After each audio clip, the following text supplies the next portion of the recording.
ایک ماں اور نافرمان بیٹا۔ شہر کے ایک چھوٹے سے محلے میں رہنے والی خاتون زینب بی بی ایک بیوہ تھی۔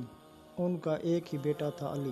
شوہر کے انتقال کے بعد زینب بی بی نے اپنے بیٹے کی پرورش میں کوئی کسر نہ چھوڑی۔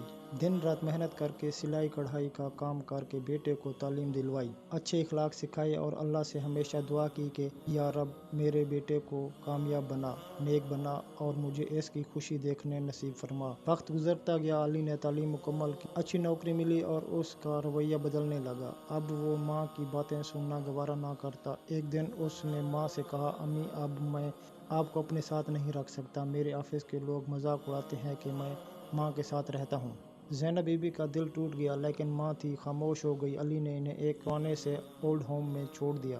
وہاں زینب بی بی ہر روز کھڑکی کے پاس بیٹھ کر اس کی راہ تکتی، کبھی کبھی کسی کو کہتی سنائی دیتی، میرا بیٹا بہت مصروف ہے، آئے گا مجھے لینے۔ لیکن مہینوں گزر گئے، نہ کوئی فون آیا، نہ کوئی خط۔